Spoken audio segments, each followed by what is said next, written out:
ರಾಜಕೀಯ ಪ್ರತೀಕಾರಕ್ಕಾಗಿ ಬಿಜೆಪಿ ಸರ್ಕಾರವು ಜಾರಿ ನಿರ್ದೇಶನಾಲಯವನ್ನು ಚೂ ಬಿಟ್ಟು ನನ್ನ ಮೇಲೆ ಅಕ್ರಮ ಹಣ ವರ್ಗಾವಣೆಯ ಆರೋಪ ಹೊರಿಸಿದೆ ಎಂದು ಉದ್ಯಮಿ ರಾಬರ್ಟ್ ವಾದ್ರಾ ಆಪಾದಿಸಿದ್ದಾರೆ. ಉದ್ಯಮಿ ರಾಬರ್ಟ್ ವಾದ್ರಾ ಅವರು ಲೋಕಸಭೆಯಲ್ಲಿ ಪ್ರತಿಪಕ್ಷದ ನಾಯಕರಾಗಿರುವ ರಾಹುಲ್ ಗಾಂಧಿಯವರ ಭಾವ, ವಯನಾಡ್ ಸಂಸದೆ ಪ್ರಿಯಾಂಕಾ ಗಾಂಧಿಯವರ ಗಂಡ ಹಾಗೂ ಕಾಂಗ್ರೆಸ್ನ ಹಿರಿಯ ನಾಯಕಿ ಸೋನಿಯಾ ಗಾಂಧಿಯವರ ಅಳಿಯ. ಹಾಗಾಗಿ ಅವರ ಮೇಲೆ ಬಂದಿರುವ ಆರೋಪವು ಗಂಭೀರತೆ ಪಡೆದುಕೊಂಡಿದೆ. ರಿಯಲ್ ಎಸ್ಟೇಟ್ ಜಾಗದ ಡೀಲ್ನಲ್ಲಿ ವಾದ್ರಾ ಅವರು ಅಕ್ರಮ ಹಣ ವರ್ಗಾವಣೆ ಮಾಡಿದ್ದಾರೆ ಎಂದು ಇಡಿ ಜಾರಿ ನಿರ್ದೇಶನಾಲಯ ಆಪಾದಿಸಿದೆ.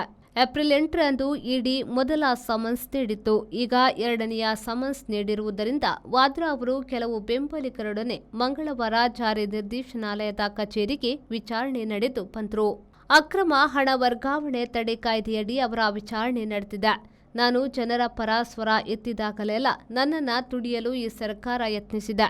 ಹರಿಯಾಣದಲ್ಲಿ ಜನರ ಜಮೀನಿಗೆ ಕುತ್ತು ಬರುತ್ತಿದೆ ಎಂದು ಹೇಳಿದ್ದಕ್ಕೆ ಹರಿಯಾಣದ ಜಮೀನು ವ್ಯವಹಾರದಲ್ಲಿ ಅಕ್ರಮ ಹಣ ವರ್ಗಾವಣೆ ಮಾಡಿದ್ದಕ್ಕೆ ನನ್ನ ಮೇಲೆ ಆರೋಪ ಹೊರಿಸಿದ್ದಾರೆ ಎಂದು ವಾದ್ರಾ ಟೀಕಿಸಿದ್ದಾರೆ.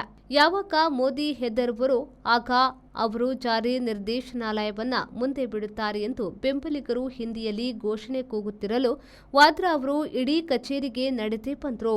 ಸ್ಕೈಲೈಟ್ ಹಾಸ್ಪಿಟಾಲಿಟಿಯನ್ನ 2008ರಲ್ಲಿ 7.5 ಕೋಟಿಯಲ್ಲಿ ಆರಂಭಿಸಿದ್ರು. ಅವರ ಅನಂತರದ ರಿಯಲ್ ಎಸ್ಟೇಟ್ ಉದ್ಯಮವು 58 ಕೋಟಿಗೆ ಬೆಳೆಯುವಲ್ಲಿ ಅಕ್ರಮ ನಡೆದಿದೆ ಎನ್ನುವುದು ಇಡಿ ಆರೋಪವಾಗಿದೆ.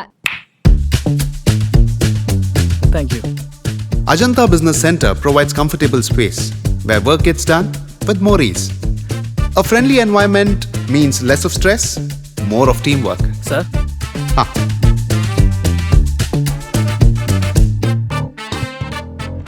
Every detail at Ajanta is thoughtfully managed, making our work much easier and more enjoyable. When employees work in harmony, it creates an environment where everyone thrives, allowing us to achieve the best of work with maximum effectiveness. Invest in workspaces managed by Vertex. Invest smart. Invest in Mangaluru.